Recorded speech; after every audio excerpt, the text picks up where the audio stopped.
What is going on YouTube and Spotify? This is the Just BSN podcast, and today we got a lot to talk about. Not too much, but we got a lot to talk about. Obviously, the Super Bowl went a little bit differently than I thought it was going to. I thought it was going to be a little bit more of a shootout. I thought San Fran would do it, but you can never bet against Pat Mahomes. Like you just can't. The dude's just got ice in his veins. Dude is legit. So the Chiefs won again. They're about to potentially now go for a three-peat, which is nuts to think about as well. And then obviously we got our Cavs getting ready to get into the All-Star break. And so yeah, we got a lot to talk about today. So Andrew, how you feeling today? Dude, I'm feeling good, man. We had I would say a great Super Bowl. I wasn't too disappointed, but I mean, it was a little boring from the jump, but I tell you Yeah. what, like once we got towards the fourth quarter and OT, like it started getting like really good. And Absolutely. Yeah. like I didn't even realize they changed the overtime rule. Yeah. Like I didn't realize there's multiple like overtime quarters now and whatnot. Like I didn't realize they changed that. Well, the even funnier part is that San Fran didn't either. I don't think anybody knew. No, Like no, Kansas City knew. they They knew. were prepared. I feel like if it's anybody else in the Super Bowl, nobody would know. Everyone would be Yeah. like, "Wait, what the hell is this? Like, when did this come about?" Yeah, because like literally hearing all of like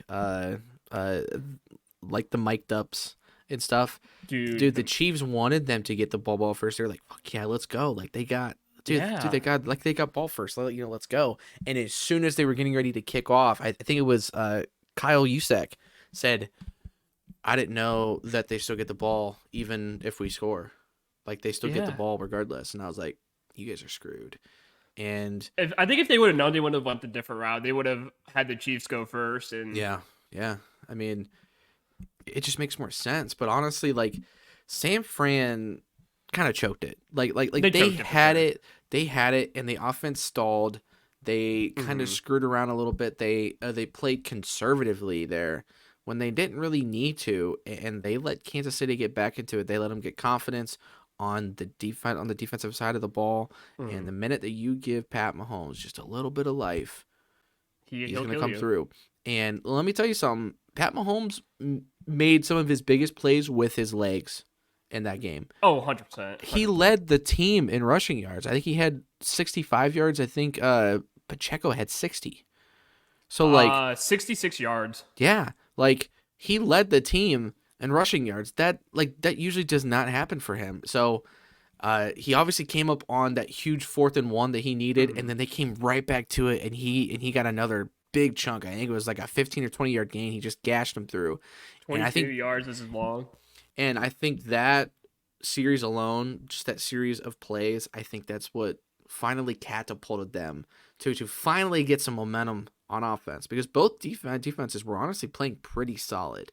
Um, San Fran didn't run the ball very well. I really thought that they were going to try to establish that and use that as like their, hey, this is what we do well, because that's what opens everything up for Brock Purdy anyway. And they Mhm. just didn't. They really didn't. And San Fran really lost a great opportunity because they had Pat Mahomes locked up in that first half. Pat was running around a little bit. He couldn't get his feet steady. Uh, you know, just the pass protection wasn't great, and San Fran was getting pressure on him pretty consistently. And by the time of that fourth quarter, things started changing, and you're like, man, we know where this is gonna go. Like, you give Pat Mahomes any time, especially when they gave him. I think it was like just around 2 minutes in that fourth quarter to tie it up. Yeah. I was like, dude, that's way too much time. Like you literally gave Pat Mahomes way too much time, and you only got a field goal out of that. That's not gonna cut it. Like Pat is either gonna win it or he's gonna put it into overtime, and that's what they did. And as soon as they got to overtime, I knew Kansas City had that, in the bag, because they had the momentum, and they knew exactly how to play that. And let me tell you something, they played that overtime perfectly because they literally won at the buzzer. I mean, they Yeah. quite literally won at the very end. So they played it perfectly. You know, obviously, congrats to Kansas City. Pat Mahomes is getting to the point where he's entering himself in the GOAT status already, in my opinion. I mean, Yeah. the dude just wins. I mean, I don't. There's nothing else to say. The kid just wins. He finds a way to win. He's a great leader, and he doesn't lose. I don't know if I would put him over Tom Brady just No, yet. no, Not no. yet. But he's definitely entering himself in that He's in the definitely conversation. he's definitely getting into the conversation for sure, for sure. But winning 7 Super Bowls is a whole different animal.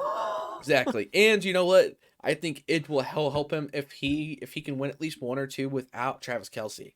I think that's Yeah. going to be the big okay, because let's give Brady this at least. Brady won a majority of his Super Bowls with Gronk by his side. Gronk was his guy. Is the only like target really because Yeah. you had Julian Edelman. Yeah, he was good, but he wasn't Right. elite. He was just there. Same with who's the other short dude? I can't think of his name. For some reason, I can't think of his name. Amendola? either. Yeah, Danny Amendola. Like I think he again, had a few more guys too, because he had so I mean, many for wide receivers. for 1 or 2 years, I think Yeah. for one Super Bowl he had Randy Moss for like a Well, Super yeah. Bowl, I think. But I think But, that like, was that was the the year biggest that receivers he the had. Giants. But I'm pretty sure that year when they had where Randy was the year that the Giants won, because I that think was it when they was, went yeah. undefeated. So they didn't Yeah. even win that year. So Which is again, funny.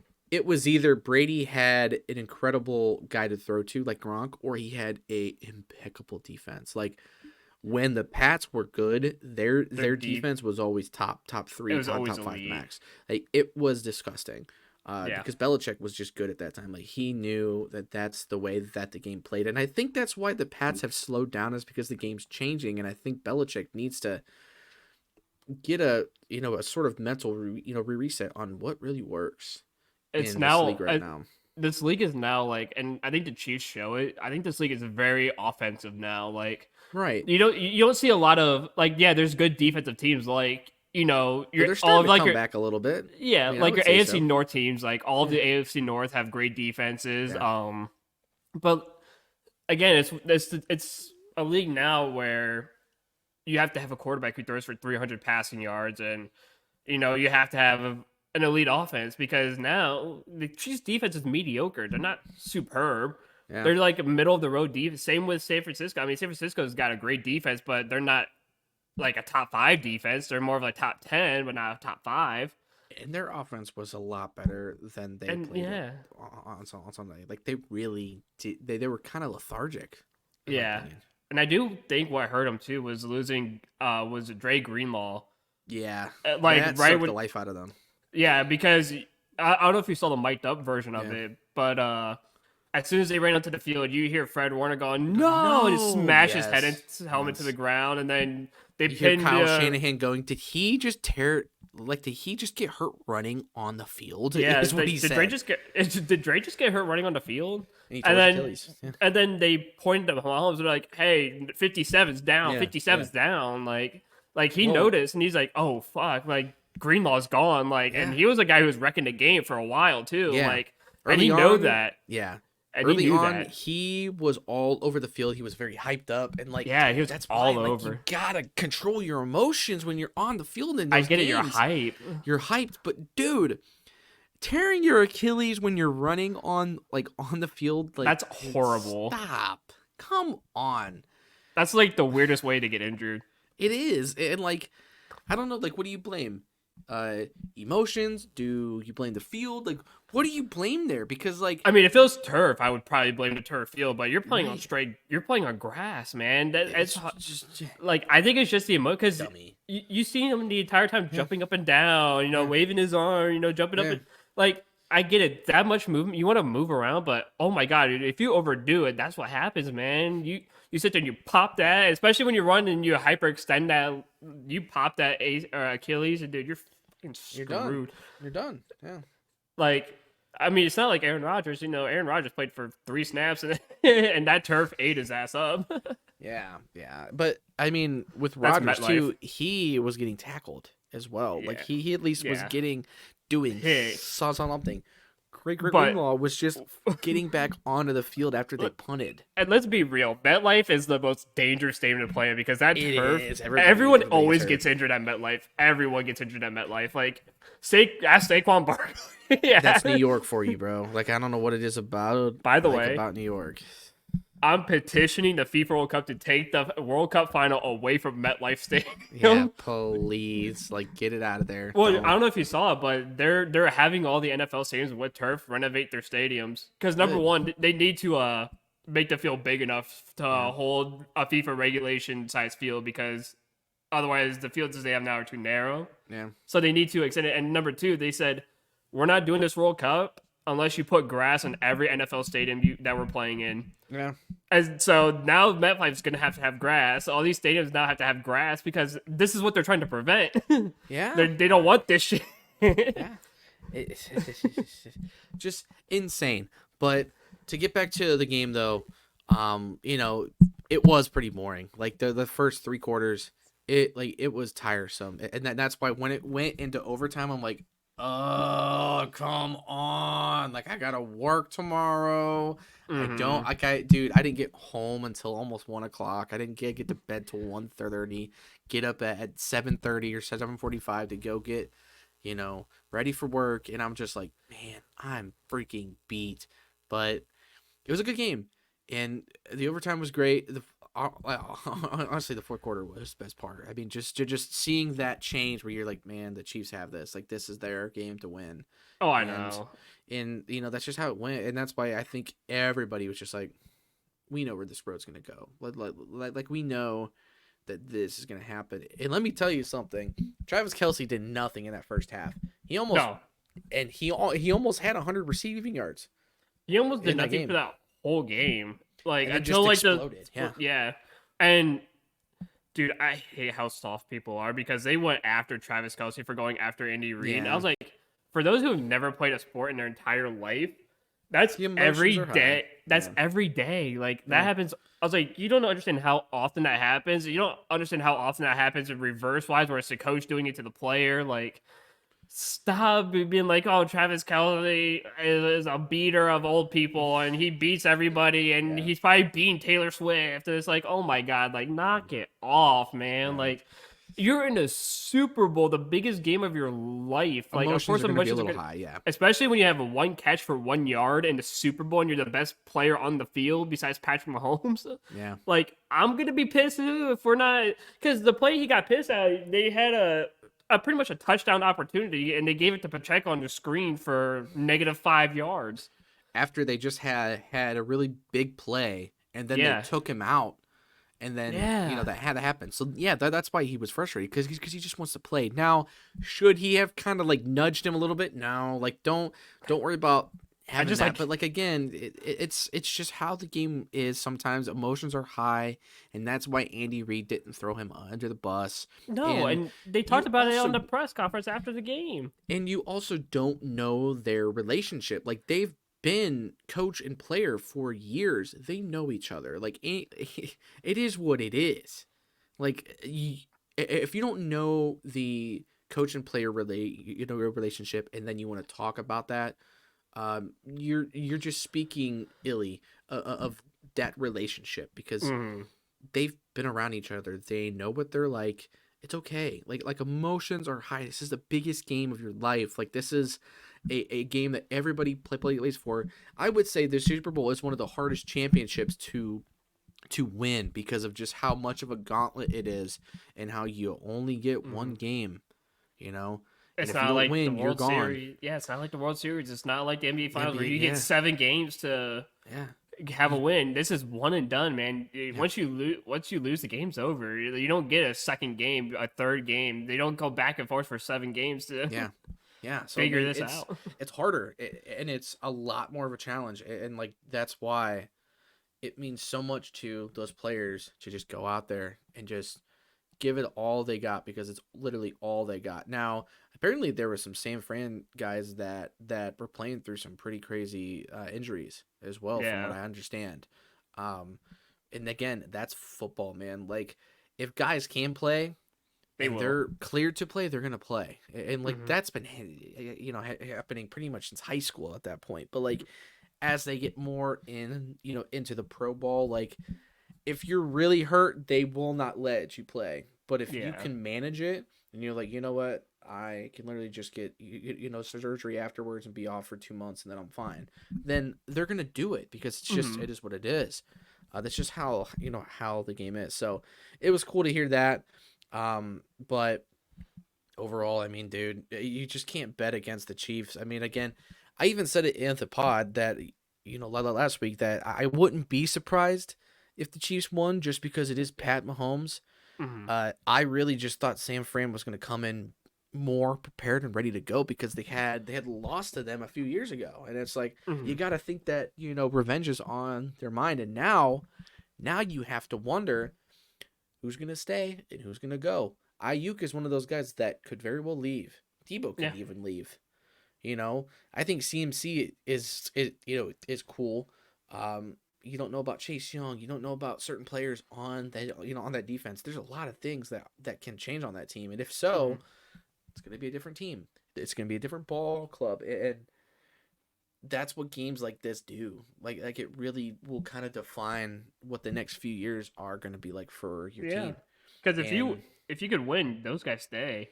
yeah, especially guys like Ayuk because Ayuk Hmm. has the potential to be wide, wide out one pretty much anywhere. Hmm. I mean, anywhere that Ayuk goes, he's going to be wide Wide out out one, one. and he will. The only place that he wouldn't be is Cleveland. So just straight up, like Cleveland or like a team that's going to have a J Jetta, a Jamar Chase, a even a CD Lamb or anybody like that, then he's going to be wide out too. But still, having those Mhm. two as your starting receivers anyway would be nuts. Oh, it got to be Um, crazy. I mean, dude, could you imagine the Browns with Ayuk and Coop Oh, and it's game Elijah over. Moore? It's a wrap. It's game over. Like, Like I'd fall over. I really would, especially if Tillman can take that next step. That would be great. Which, who knows? I mean, he was a rookie. He has a lot that he can work on all that stuff. But point is, now a lot can change, and now that mhm. that kind of updates my little wish list, which at some point we're gonna talk about as well. Um, Probably not today, but free agency is gonna be just around the corner in what March I think. It's when free agency starts, and then after that it's gonna be the draft. So I mean, buckle up, NFL fans, because just because the season is over doesn't mean that the good stuff isn't getting ready to happen. Because I'm telling you right now, the rumor wheels are going to start turning. It's going to be a fun off season. I like it. This is going to be one of my favorite off seasons. I think by far, especially as a Browns fan. There's a lot that we could do, and AB sounds like he wants to get aggressive finally, and I've been waiting for him to do so. So Yeah. I'm excited for that. I really am. Dude, no kidding. Like, just imagine, especially with AB, like he plays chess, dude. He don't play checkers in this league, dude. He is a chess player. Like, he knows how to get people, and he knows how to get them cheap, and he can sway people. I mean, Oh yeah. you swayed the Cowboys of getting you Amari Cooper for what, a fourth rounder Yeah. or later. Like, bizarre. Huh. Like that dude's insane. Like, could you imagine just him going up to Tampa Bay? He's like, yeah, I'll take Mike Evans for like a fifth. Yeah. I'll Yeah, give and you they're like, Jed Wills okay. and a fifth for Mike Evans. And just like, okay. Yeah, Like, you're like, oh okay. fuck. Yeah. Okay, well, I'll take. I mean, Amari Cooper and Mike Evans. I like that 1-2 combo. Oh. That would be a disgusting combo. I really would. Like Um, anyone with Amari Cooper at this point is just a sick combo. Just no matter mhm. what. Like you can get like a Mike Evans or like a Brandon Ayuk or a Debo, and those are T sick. Higgins even, T yeah. Higgins, like even simple T Higgins, like he could probably Even be a the Curtis cheapest. Samuel would be fine. Yeah, I mean for real. Terry Like McLaurin. Curtis Samuel, Terry McLaurin. If Calvin Ridley can get back to his like former status, he would be a fun one too. But it's like he's kind of in that weird spot where he didn't really have a great season last year, but he didn't have a terrible season As long as he's not either. gambling on us, so Right. that's fine. Right. Right. So Save the like betting for us. yeah, dude. There's gonna be a lot of guys that we have, options for. And, again, I did mention like the Jed Wills thing. Jed Wills could very well get traded because we have two tackles already that are exceptional. Or Hmm. if you want to stay young and you want to keep him, you trade Conklin. Yeah. So it's like you have options there, and you also have a draft to worry about. You have a shit ton of corners that one of those guys could go, probably Newsome. But like you're gonna have to make choices like that because you got guys like Delpit, JOK, Taki Taki, who are gonna be either needing to get re-signed this year or next year. Mm-hmm. So you're gonna have to make those choices. But dude, I'm very excited to see what AB has in store. I think his last press conference really hyped me up because he really does sound like he wants to get aggressive, and it's finally because they've had a season where it's like, okay, everything has changed. The culture's back to what it needs to be. The coach is perfect. The staff, I think, is even better now, in my opinion. I think we really did improve the staff in the Mm-hmm. proper direction than what we needed. Um, all we really need is to fill some pieces, and the Browns are going to be so fun for next year. As long as Watson doesn't have anything else going on, because there's this shit going on with Watson right him now. where he's got another hearing. As long as it's not new shit, he's fine. If it's new shit, Well, from what I saw, it's a lot of stuff that came up like the same time like last year, yeah, and they're like, I mean, it's not really new shit yeah, really. It's yeah. more of just the same shit from last year. Like, but But basically, if it's newer accusations that weren't already yeah, made known that he's already been punished for, that gives us the choice to void his contract because that's in his contract. Is if he gets suspended or anything else beyond that, that is means to literally void his contract and then he's gone. So I mean, do I obviously want that to happen? Hell no, I don't want that to happen. But if that does happen, at least you save fucking millions and millions of dollars at that point, and you can try to go trade for somebody, or at least go find somebody, or just re-sign fucking Flacco for one more year if you really wanted to. It didn't matter, but yeah. you still have options, and like that. That's why I would like for them to try to pursue Flacco just for the security purpose. Um, but other than that, I mean, we really don't have a whole lot of holes to fill. I'm really curious to see what we do with Chubb, but a lot of that talk we're gonna do later on when we start getting closer. It's just exciting to think about because it's gonna come up soon. Like it's gonna be like that, and then we're gonna be in fucking free agency mode. We're gonna get into the trade modes because I think is it like a 48-hour window of trades before they go down I think or, so. so, or like something like that. So those are the best, especially you remember it was one of Dorsey's like first years where he made the all of those trades for like Jarvis Yeah, and Randall and I think there was one more we made, and it was just like whoa, and whoa. everyone's just like, "Holy shit! What the hell just happened?" And then obviously the Odell trade was really fun too. At that time, like just those are like some of the most fun parts of the season for me. Like I love that time of the year, and then obviously seeing all of the draft guys doing mock drafts. Honestly, we should do a mock draft one of these days for one of these podcasts. Like one of these days, like Yeah, probably like in like another month or so when we start getting closer, we start getting more news about them. That would be fun to literally just do a full podcast of just a mock draft. I think that would be a hell of fun.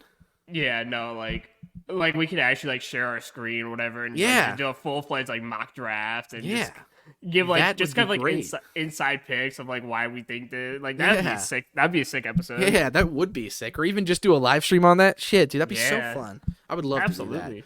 See, another freaking idea as we're recording. I mean, we do this, dude. We do this before we even start recording, so it's bad enough as is. Like, it'll take us. Yeah, We'll be on here for 30 minutes before we even start recording.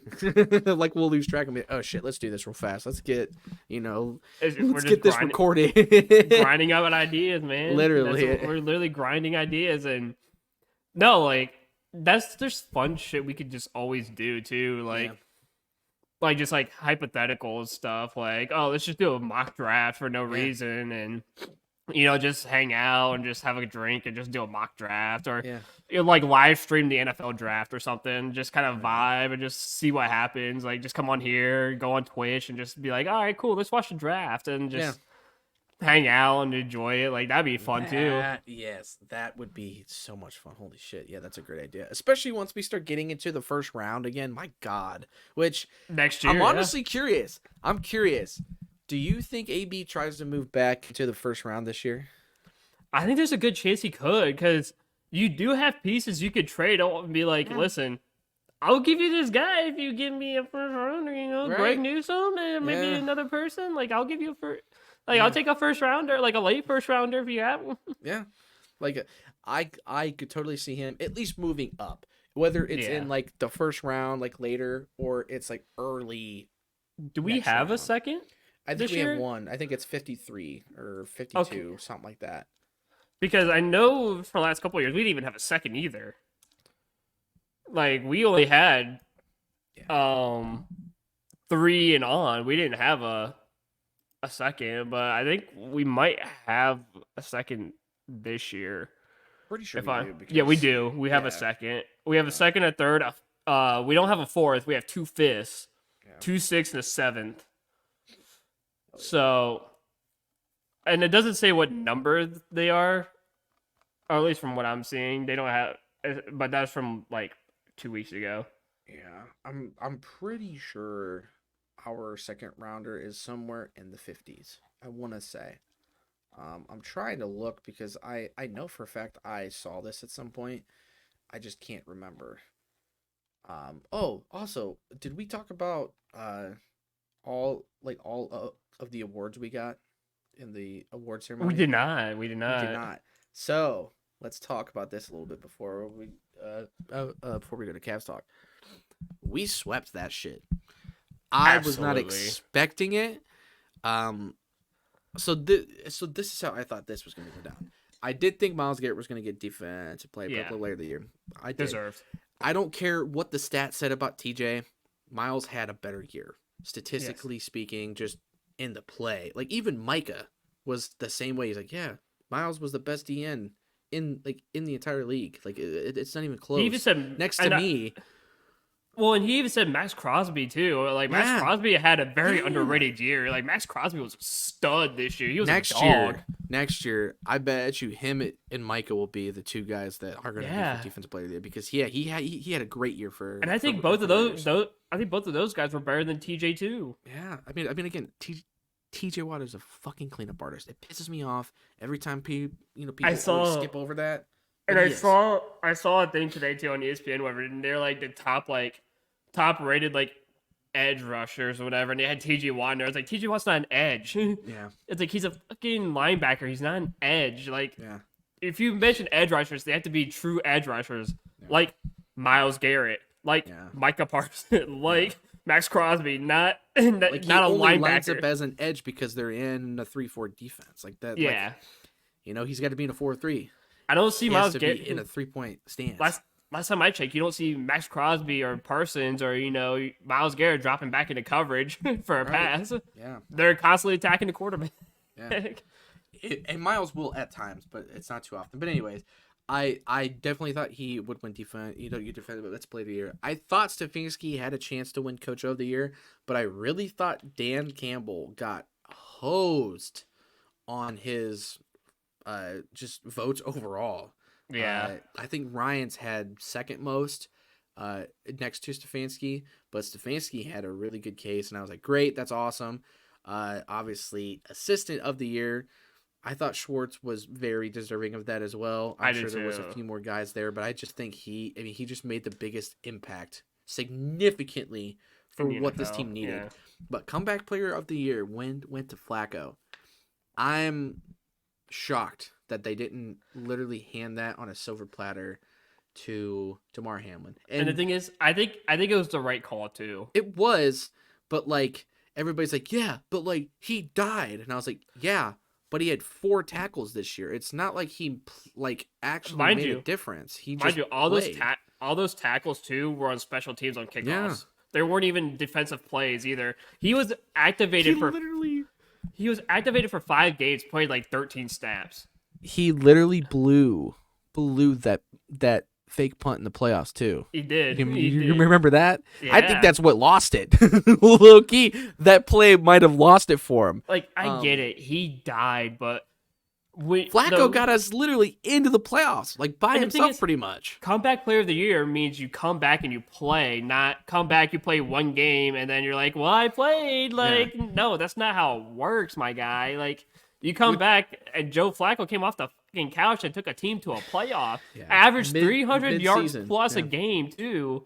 It's not like he averaged like 200 yards. He averaged 300 plus, multiple touchdowns a game. Good QB rating. Like, he looked like the old Joe Flacco of the Ravens. Like when you come off the couch and you're like, shit, man, I'm just going straight into a game. And you throw for 330 yards, like 3 tutties. Like, that's sling it, say fuck it. That's a little different than going on to a kickoff, standing there. Yeah.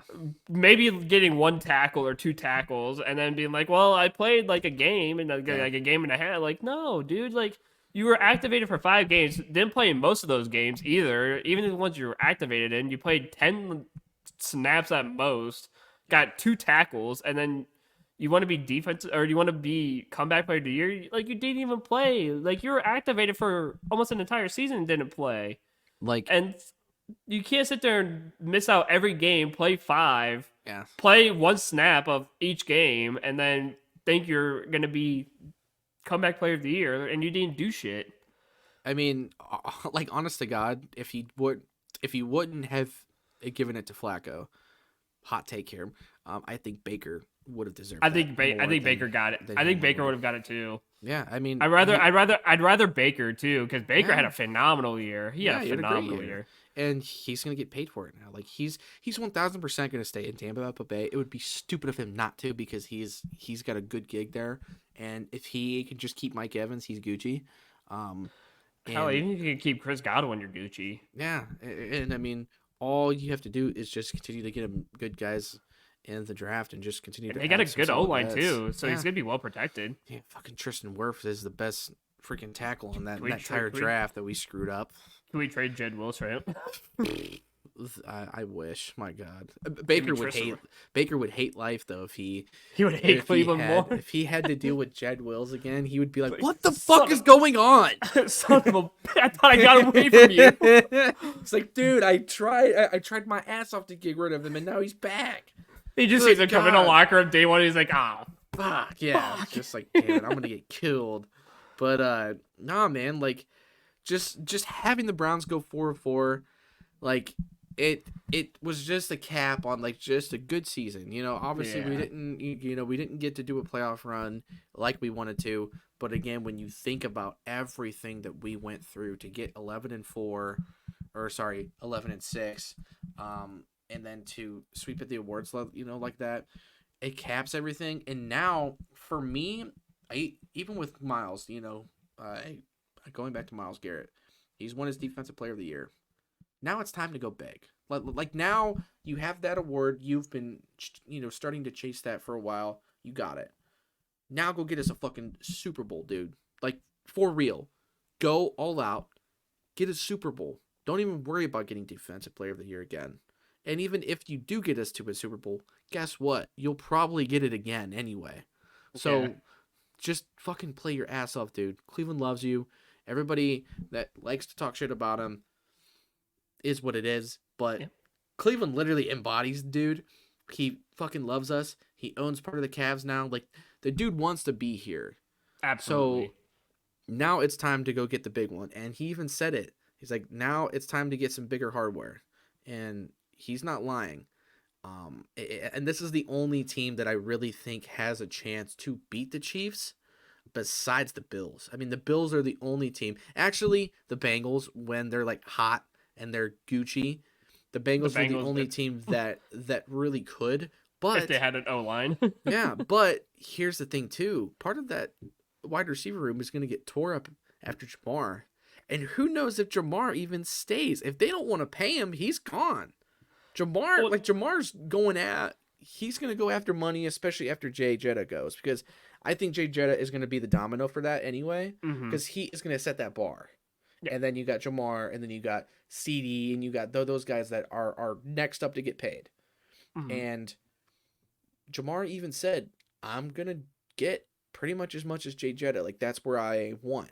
So Well, and the thing is, like, the Bengals already dropped a major bag on Joe Burrow. Like, they yeah, dropped a major, and if you drop another major bag, it's going to end up like one of those teams, who dropped a bag on their two best players, and then they tank for a lot of years because you're stuck with just those two, and they can't do everything. Like, you have no offensive line. Like, they already have no offensive line.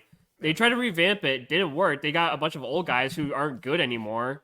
and And Orlando Brown Jr., who really didn't like actually make a big difference. yeah, and Leo Collins from Dallas, who was a was Pro hurt, I Bowler, think, so yeah. yeah, and he He's didn't do hurt. much of a difference. And so like your offensive line was still decimated.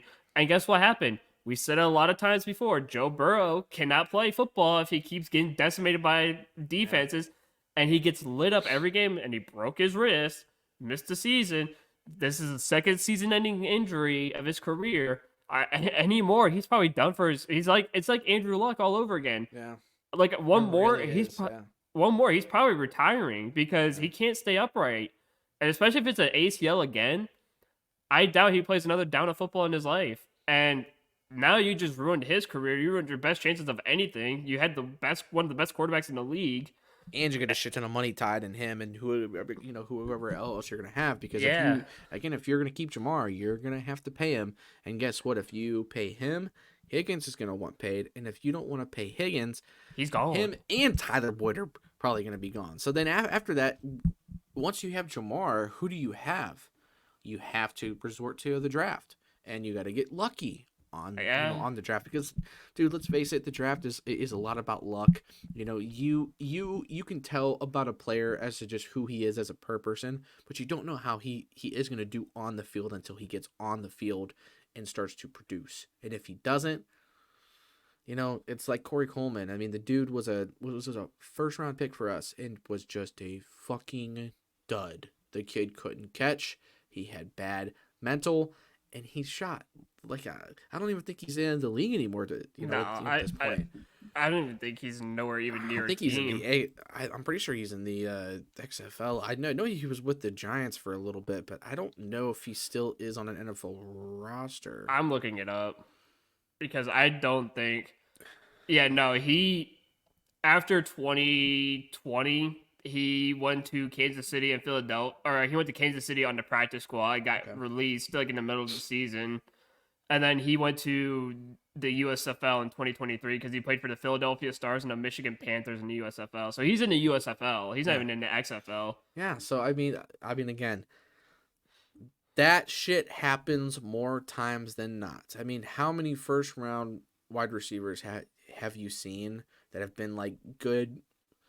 In theory, and just been duds. Treadwell. God, there's so many names that I can't even think of one specifically that comes to mind because there's just too many. Like it's just how the league works. So you can't even bank on the draft. You don't have the time. It's all about luck. It's all about, can these guys produce, and can you predict talent? I mean, it's a coin flip, and that's really gonna hurt teams like the Bengals. It's going to hurt the teams like the Ravens. The only team right now that's not really hurting in that way is guys like the Steelers, because they don't have a whole lot of money tied up in a lot of places, and they're still fairly young in certain areas. So I mean, they have a good chance to really make some damage this offseason, which is the one thing I'm scared of, because I think they are going to be in the combo for guys like Fields or Russ, guys that are going to be able to step right in and go. Because if you don't trust Pickett, you got to make a decision there, because you can't keep going with Rudolph. You can't. I mean, you already got rid of Trubisky, so. And my thing too with that is, again, it's just like Cincinnati.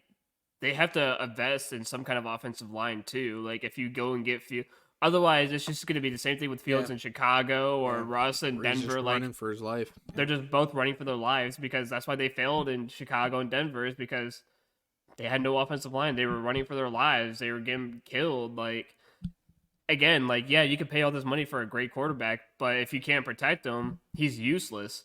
Like he's literally just useless, and like I doubt Fields is gonna be like. Well, Fields is probably gonna ask him. Fields is like, "Are you gonna build an O line around me so I can actually stay upright, or are you gonna be Right. like Chicago and just ignore whatever I have won and be like, I want a line. I need at least a receiver." Yeah.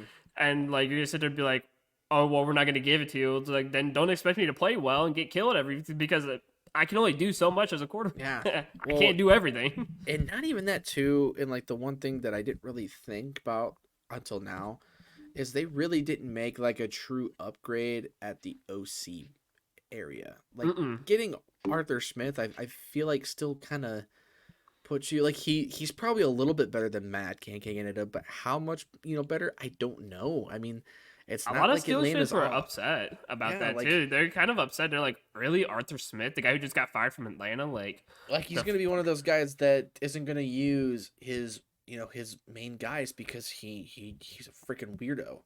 Yeah. So like that's the the issue gonna there. use Pat Fryermuth. And plus, yeah, but like also plus you still have Steelers fans that still want to get rid of Tomlin, which is still to me is the bizarre thing in the dumbest world.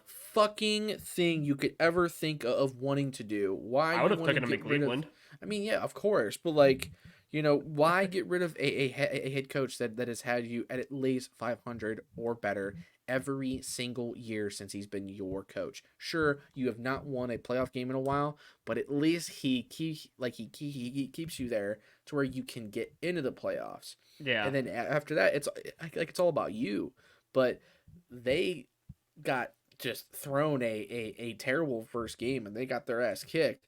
So it was bound to happen. But like getting rid of Tomlin would just seem fucking stupid to me. But that's just Oh, my 100%. opinion.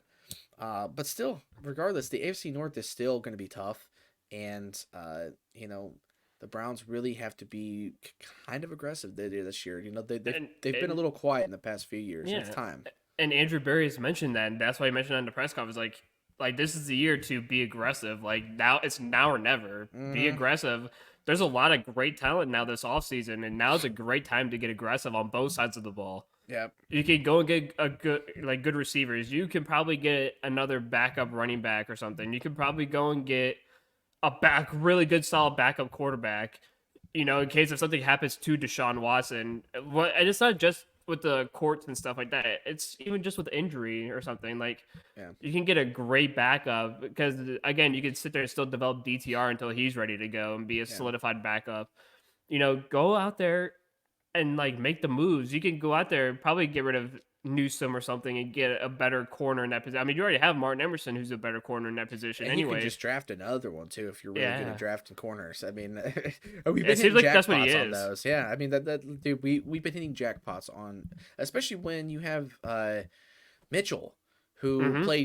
played pretty great in in the slot. If you want to go get another one, you can, or if you just want to go get a cheaper vet that it's just kind of a plug and play, Mhm. pretty much like a Rodney McLeod, where it was just like a solid vet that was a very good plug and play guy that was able to make plays and really help the defense. Yeah. Just doing stuff like that. And Hickman was a AB great kid, loves to too. do. Yeah, and AB loves to do that. He likes keeping the team young, but he always has some vets to be able to help with those areas. Well, that's why we got we got him from Kansas City, Juan Thornhill. Yeah. That's why we got Juan Thornhill. He's still he's still young. He's only like what our age, 28 or something. Yeah, I but think so. but he's a Super Still Bowl a vet. Yeah, He's still a Super Bowl vet. Like again, that's why you went out and got him. That's why you went out and got Deron Harmon in the middle of the season because again, a big time Super Bowl vet. He made some great plays this season too. Yep. Yeah, it helps to keep your young guys around vets that they can sort of look up to, and just it's good for the locker room. And it's good to And- compete with those guys. It is. It kind of like revitalizes them because they're in their 30s and they're like, man, I still got it. And you know what? These guys make me feel young again. Like I think that's why Flacco was so fun because it was just like he's like They I made me feel like young. a kid. Well, He's yeah, like, because I get to throw to Njoku and Coop is my two top guys. Like it's so much fun. and the thing is, look at the previous teams he's been on. They were all aging. The Broncos were an aging team. The Jets were just I mean, they were young, but they were discombobulated. Like the coaching staff was horrible. Everything was horrible. Like it was just, and Elijah Moore had to testify. Yeah, and the Ravens were at that point when he was last with the Ravens. They were all old too. It was just a bunch of old Ravens guys that he played with for 10 years, and they're like, we're all retiring, we're all getting old. Like, and so he comes to a very young, good-looking Browns team, and he's like, this is fun again because these guys keep me on. The energy in the locker room is fantastic. The energy in the stadium's probably like Joe said, better than what I had in Baltimore. Really, like the energy is so much better. Like he's like, I felt great, and he said in multiple podcasts and stuff like that, he's open to coming back. He's open to being a Brown again this year for a full backup vet. Like he's up for it. Yeah. And guess what? If anything happens to Deshaun, you have a starting quarterback now, and it's a good one. And honestly, I think that's a big thing that you need to try to keep. Now, obviously, like, look, if Flacco gets a chance to go start somewhere, he's gonna do it. It's gonna be just like like Brissett, where you know what, if you I'd be happy to bring him back. Right, but like if you get a chance to go start somewhere or at least compete for a starting gig, great. But honestly, I don't know if that's what Flacco wants. I mean, he is a family dude. It's not like he wants to be the guy.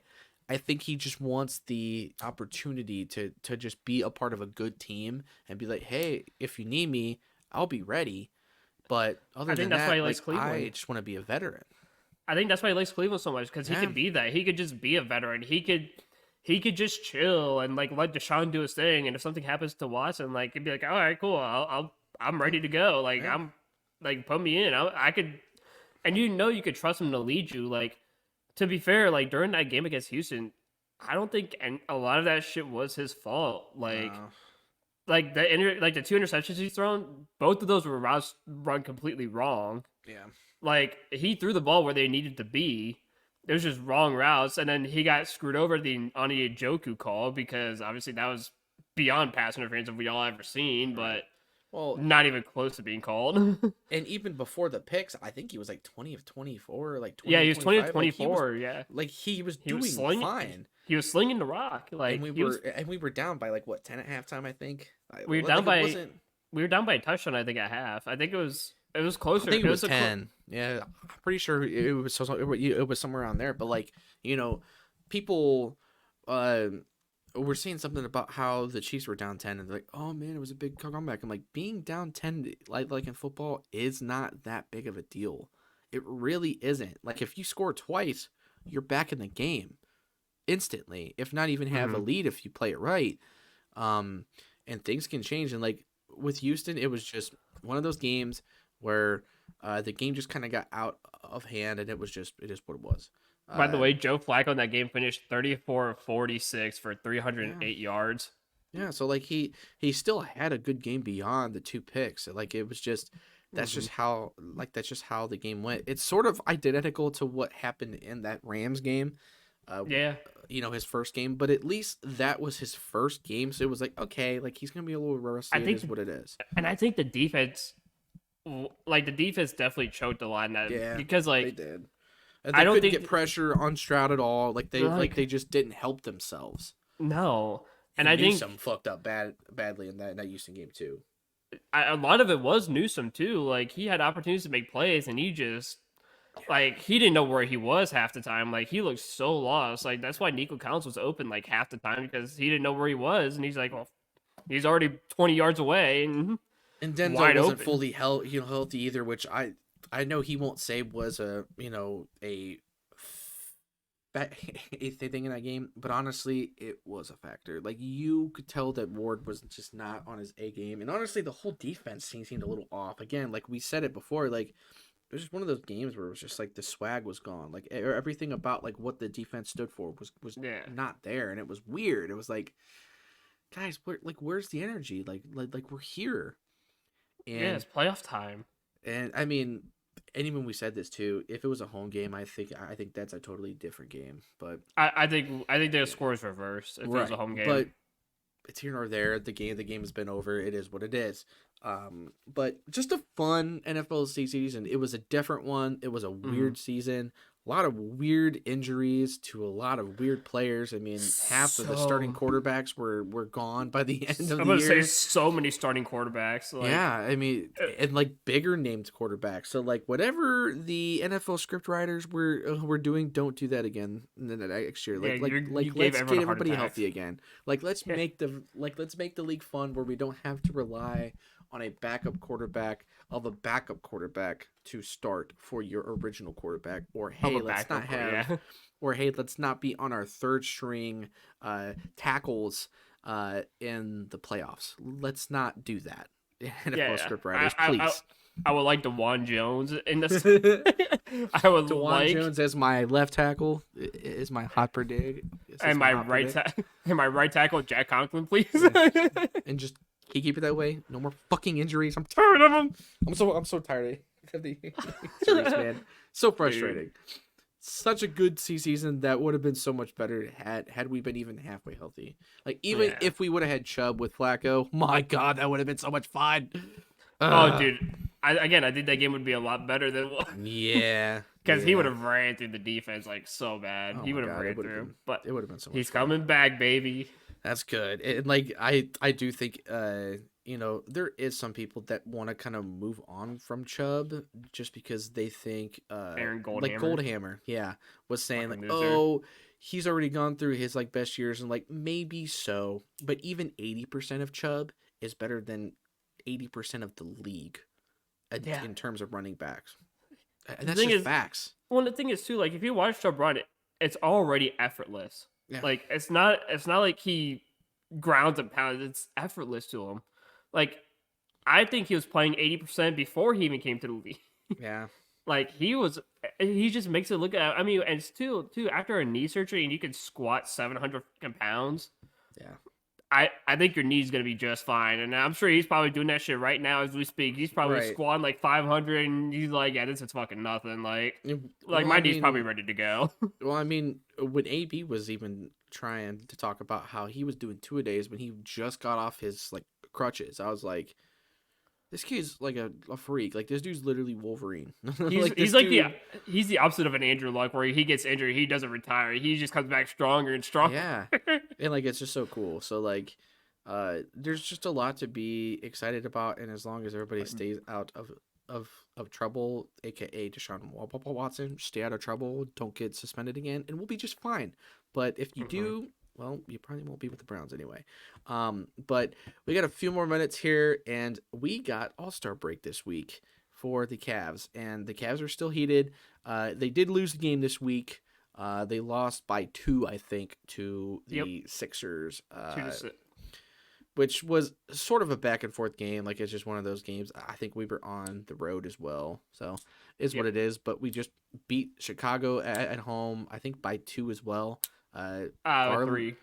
Garland is starting to finally get more heated up on the offensive side of the ball, which is so great. And again, we even said this last week. I think he just needs more time to just get acclimated, get his feet under him again. And now he's starting to drain threes, and it's going to be a nice break for some of those guys that really do just need the rest to go into this All-Star break, reset, and say, okay, we've done all of this. We are second in the East right now. Let's keep this up. You probably won't be able to catch up to Boston unless Boston has a meltdown, but keep yourself within that top 2, top 3 range. And the playoffs are going to be fun. Straight up. The playoffs will be so much fun for you. And I just, the one thing that I'm hating about the Cavs team right now, or just the aura from the Cavs team, is within the media, not even the team in general. Because nobody will shut up about Donovan potentially leaving. Like, we're not even halfway through the year, and this is still a conversation. And they even asked him the other day, what are you gonna do? And he's like, I'm just worried about winning right now. Like, I'm focused on this team. We are winning. We are playing good ball. I'm going to go to the potential situation that is going to be the best to win games. That's all I care about. So a really good playoff run, even if you make the Eastern Finals, okay? Let's say you don't make the NBA Finals, because honestly, Boston will probably do it. They are the scariest team, I think. But the Cavs could very well lock them up. It's the playoffs. You never know. Yeah. But a really good playoff run says, you know what? We have something here. Let's keep it going. And if that's what he wants, that's what he wants. If he wants money, he probably won't get it here because we have a lot of choices to make. But, like, I mean, still, it is what it is, because I think even without Donovan, I still think we're a top 5 team in the East. And Yeah. if you lose Donovan, you can add a significant guy there in his place, and probably for cheaper. So And I hear a lot of everyone saying that the Cavs are the best spot for LeBron and Bronny, Bronny and Braun, the which would be combo. fun. Yeah, That'd be a fun combo to watch for a little bit. I'd buy tickets. Shit, dude. If you want to go to the Lakers, fine. We want LeBron and Bronny, and give us a draft pick as well. Fuck you. Yeah. Like, fuck you. Because LeBron's going to be 40 anyway, so it's not like we're getting longevity with LeBron. So you might as well add either a draft pick or even a younger player Or on top we of him. or we give up like a nobody. Like you could have like Isaac Okoro or some shit, and we'll take. Who I will say, Okoro has been playing out of his mind. He he's had been 4 crazy. threes last night. Yeah, he's balling. He's shooting so much better. He's playing better than Max Struss right now, in my opinion. I think Okoro could easily be in the starting lineup, and you can bench Struss for a little bit, and you would still be fine.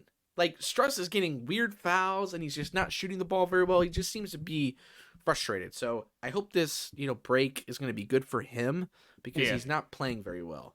But the Cavs are also a little bit beat up on like the back end, so this break will be nice. Like, we definitely need this break to just kind of get everybody healthy, because people are getting sick. I think Dean Wade and Sam Merrill are both sick right now, so they were probably kissing, or something. I don't know, sharing drinks. I don't know what they were doing, but everybody's getting sick, so stop doing that. But dude, this Cavs team is so much fun. Like, they just find ways to win. JB has everything finally. Like, he finally has a rotation that he trusts. Yep. Which is what we've asked for years. Hey, quit having our guys play 40 minutes a night or 38 minutes a night, and spread the love a little bit. And that's what killed you in the playoffs. It did, because we did it all season long, and then by the time you get to the playoffs, they're gassed, like they're gone. Yeah. So being able to keep that from getting too bad is perfect, especially when you still have guys on minute restrictions like Mobley and Garland. Those guys are going to get a little bit more, but even so, playing Garland 32 minutes, Mobley 32 minutes, Jared Allen 32 minutes, like, that's fine. Next year you got a big guy too in Monty Bates, who could join the bench, and he's balling in the G League right now. He's like the third best scorer in the G League right now. Like, I'm pretty sure he's gonna be in one of the All-Star Weekend things, like the Rising Star thingy. I think I'm pretty sure that's one of the thing. He might be, because I think they have a G League one. Yeah, because they have a G League, like a G League team or whatever. Yeah, it's something like that.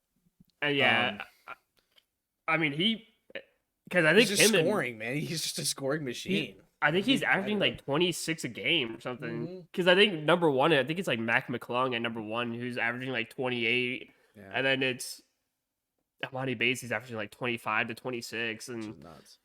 Which is crazy. Like, I'm surprised he still hasn't gotten game time at all this year for the Cavs. Like, like, I mean, even if it's just like the last like 5 minutes of a game, like, let him go out there and like do something or something, like, which I'm sure he will, but I don't know, man. Like, I want him to see the court at least a couple times like this year, and I'm sure he will. Yeah, absolutely. So one thing that I want to look at before we get off here is I want to see our schedule after the All-Star break. So after we get back, so obviously tomorrow we play the 76ers, and then Sunday we play. Oh, sorry, that's next week. Sorry. I'm way too ahead. We play the So- Magic on the 22nd. Yeah, so we're done for so yeah, we're done before. Yeah, All-Star Weekend starts tomorrow. Yeah. So we're good there. So yeah, Magic, good team.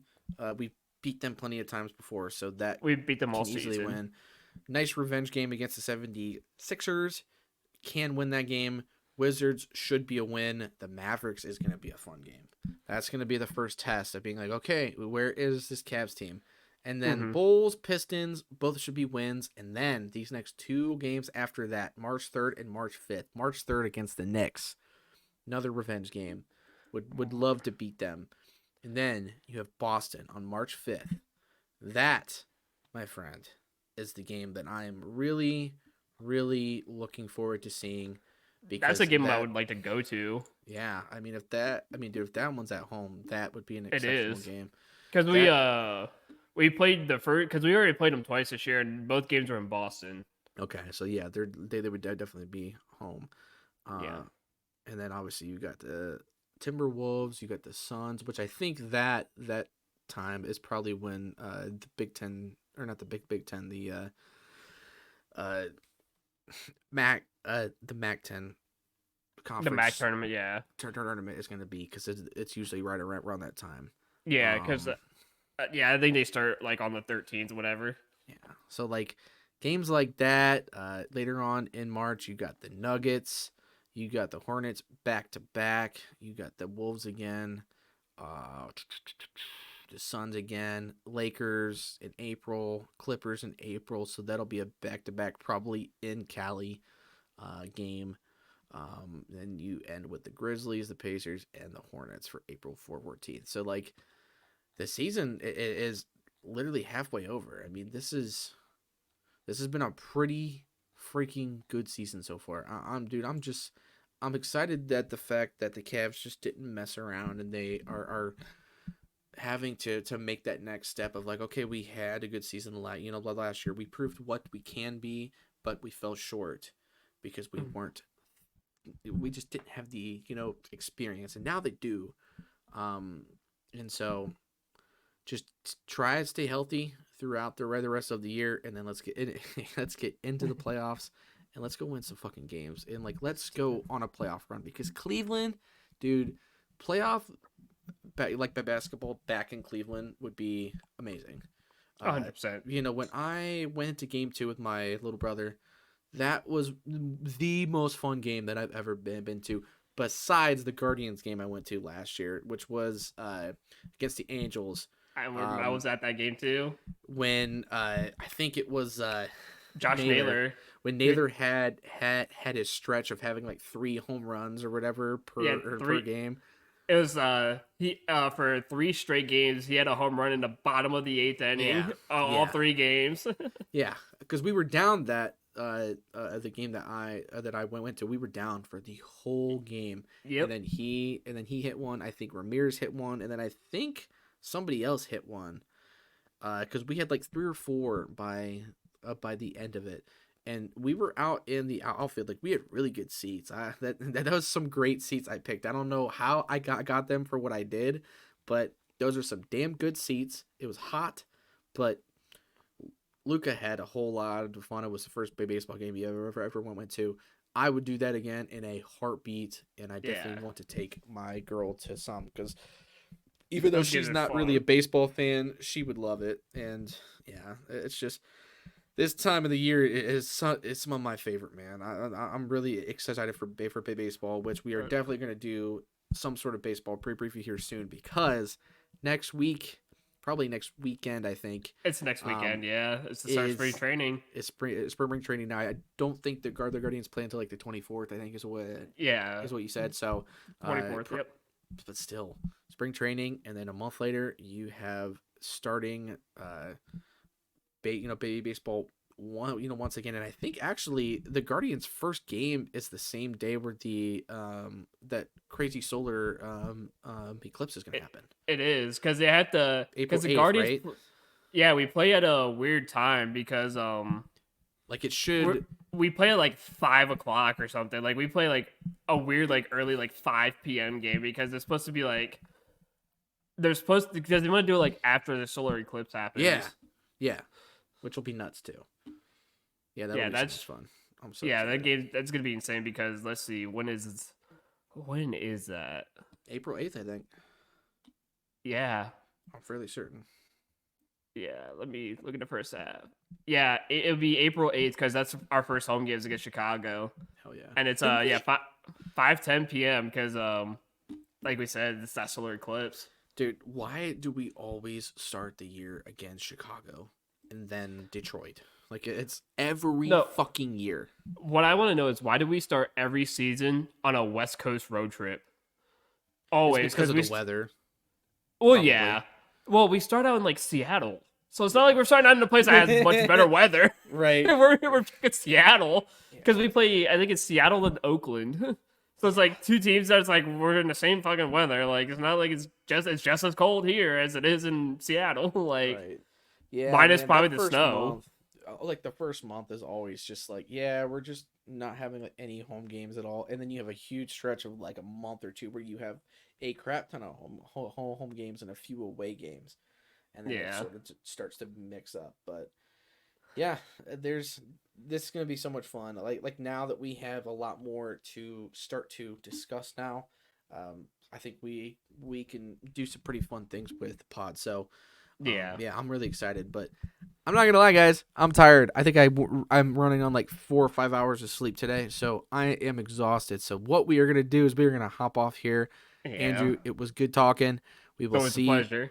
We will see you guys next week.